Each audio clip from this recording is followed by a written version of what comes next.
Hello, welcome to Gemmo Memo. Today's episode is about common alder, a widely used extract for acute care.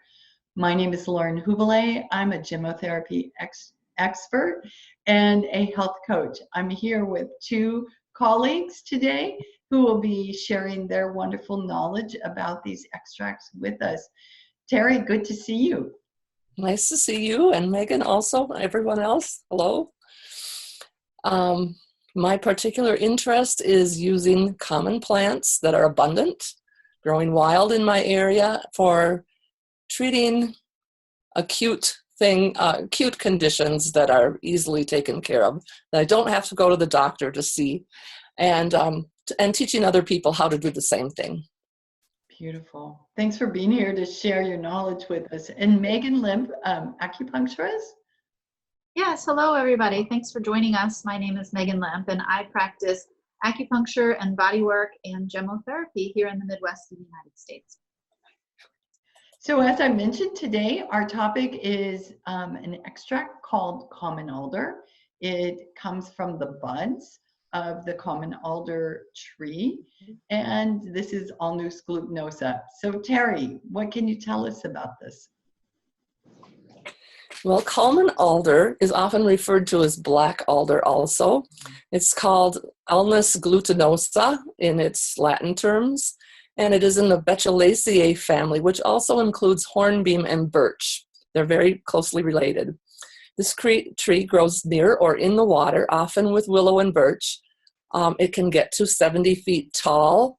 It lives only about 150 years. So by that, I mean, many trees live longer than that. This one is considered a pioneer species. It's one of the first trees to colonize a clearing or an industrial area if you want to clear the soil for that. The leaves are oval and bright green, deeply veined, and it has serrated edges. The twigs can be sticky. That's what the glutinosa refers to in its name.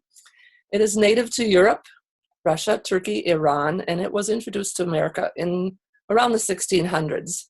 It is the only broad-leaved plant that has cones on it, and they're very small. They're tiny little cones. They look like the kind of a cone that you would have on a boutonniere at Christmas time. It's easy to recognize in the wild because last year's cones, this year's catkins, and the new leaf buds are all present at the same time. It also is, I mentioned slightly, that it fixes nitrogen by the root nodules, so it helps improve the soil around it. So it's often used to reclaim areas that are wasteland. Yeah. Wonderful. What about historical uses or folklore that's been attached to common alder? Common alder is really big out there. The wood is very resistant to decay, and in fact, when it's immersed in water, it becomes as tough as a stone, as hard as a stone. And because of this, it's been used for dikes, bridges, and foundations, particularly in places like Venice and Amsterdam, where they are submerged in water. The wood was also used historically to create shields, wooden shoes, clogs, food vessels. It burns very hot, so the hot fire from this wood is useful for forging weapons. So I think it's kind of interesting that we have shields and swords involved in this plant. It is the fourth letter in the Ogham alphabet of the Druids. And I can only just quickly reference, in case you're interested, some of the myths with it. There's King Bran in the Welsh lore, Kronos, Apollo in Greek lore. In Norse lore, there's Odin and Lugh, and in Britain, there's King Arthur, who's also involved. I forgot Circe and Calypso in Greece also. So this plant is very involved in all of these cultures. In Celtic lore, it is believed to enable you to have access to the fairy realm. And hiding and secrecy are two of the many themes in this old kind of tradition. So alder was also a source of many kind of very fine dyes used by artists in the textile arts. and they were highly revered. So brown from the twigs, red from the bark and the sap. This is a tree that bleeds when you cut it. It is red, and it signifies blood and death for these cultures. And funny, the green is made from the flowers, and it was said to color Robin Hood's garments and also used in the clothing of fairies so that they are unseen and hidden. The Celts believed that magic intent could be woven into these fabrics during its making. Other references, there's a poem by Goethe, the German poet, called The Erl King, and Schubert took that poem and set it to music. And it's the story of a father riding a horse through this dark, mysterious woods right at the border of water. So it's swampy and gloomy.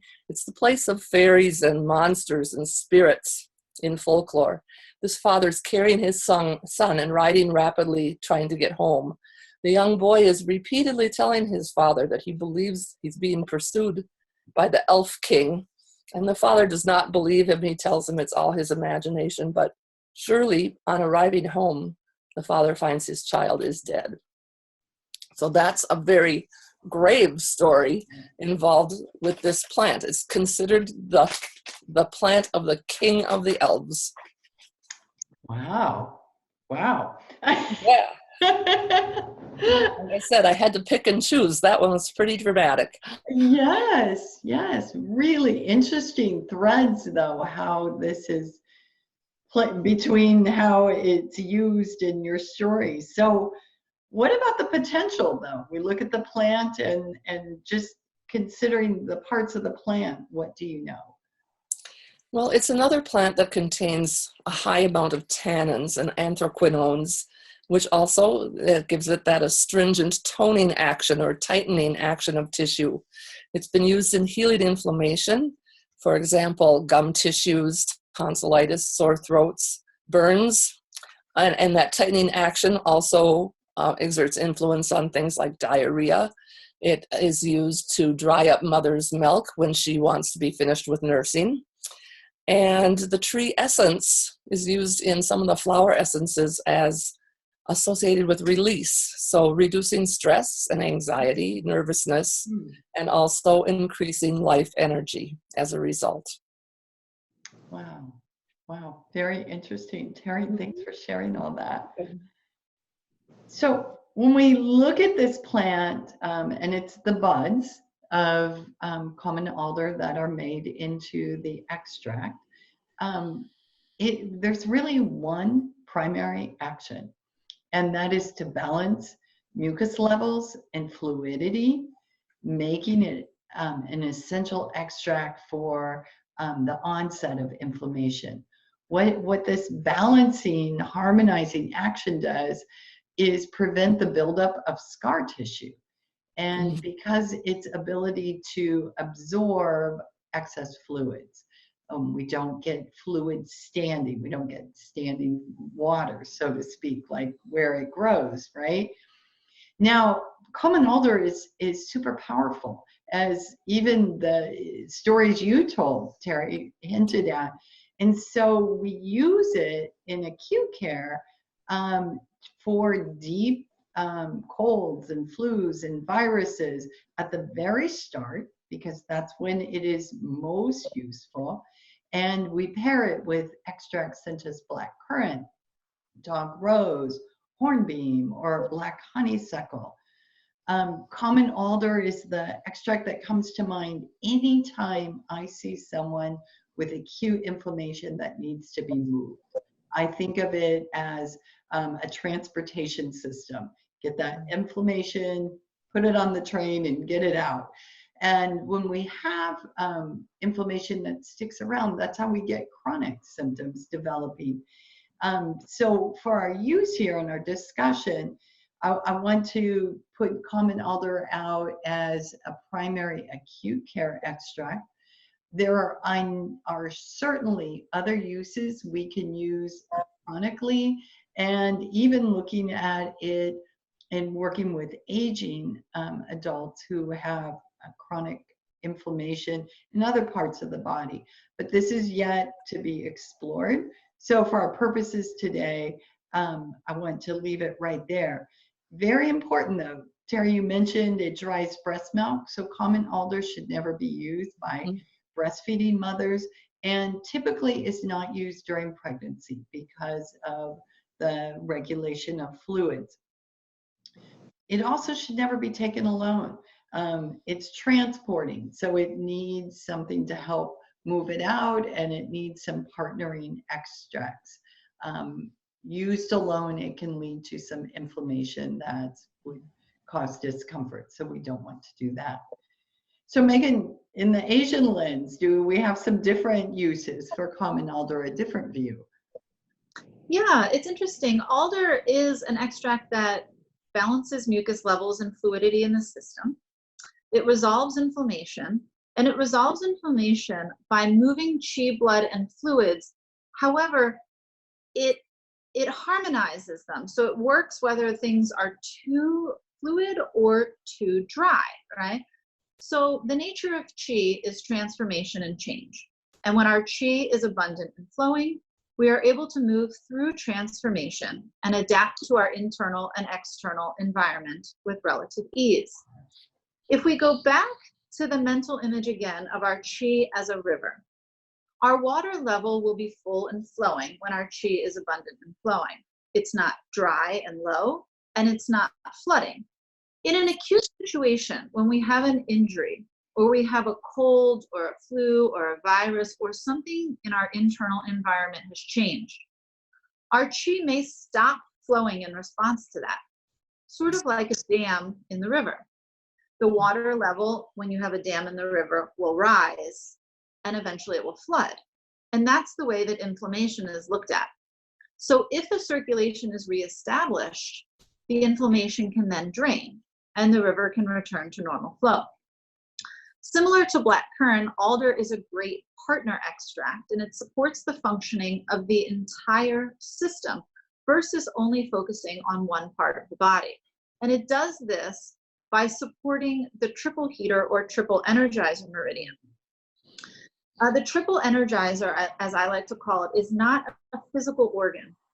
It's a meridian system that oversees the functioning of the other systems. It's a meridian in charge of regulating the qi and fluids in the whole body.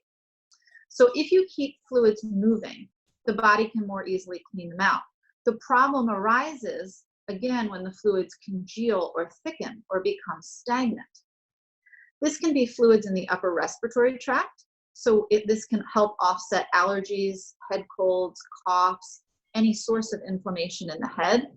It can be fluids that surround the muscles and the nerves. It can be interstitial fluids in the connective tissues.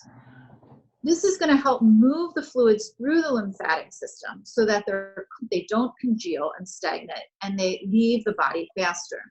Think of the fluid pathway in cellular metabolism. Triple heater is going to help remove waste from the body.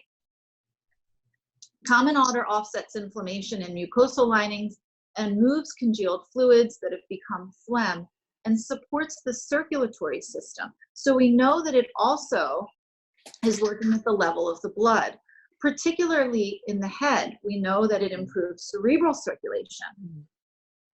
So we know that it acts on the triple energizer, helping to remove waste from the body as a whole. Instead of letting the waste or the inflammation or that flooding river stay where it is, it helps the body to release that. Like Lauren said, put it on the train and take it out of the body. Nice, nice. Well, there you have it, common alder. Ladies, thank you. Where can people get more information? Teri, any recommendations? I have a great new book. One of my favorite authors, Diana Beresford Kroger. She has a very unique life story and I just adore her. I have to meet her someday. But her latest book is To Speak for the Trees, and there actually is a chapter on alder in here. Wonderful. What a great recommendation. Thank you. And Maegan? Yes, you can find more information at my website, which is aculemp.com, ACULEMP.com. If you want more information on how Asian medicine looks at the body, you might try going back and listening to the first episode on this podcast, Gemmo Memo, where we give a brief overview of what we each do, and I give an overview of acupuncture and Asian medical philosophy. And actually, there is a great book, if you're looking for more information on the Asian medical philosophy, called The Web That Has No Weaver. Yeah, beautiful book. I highly recommend that one. Yes, and if you're looking for more on gemmotherapy, you'll find plenty at my website, laurenhubele.com. I'm offering classes to all interested, and books and blog posts about gemmotherapy. Ladies, thanks for your time today, and I look forward to our next meeting.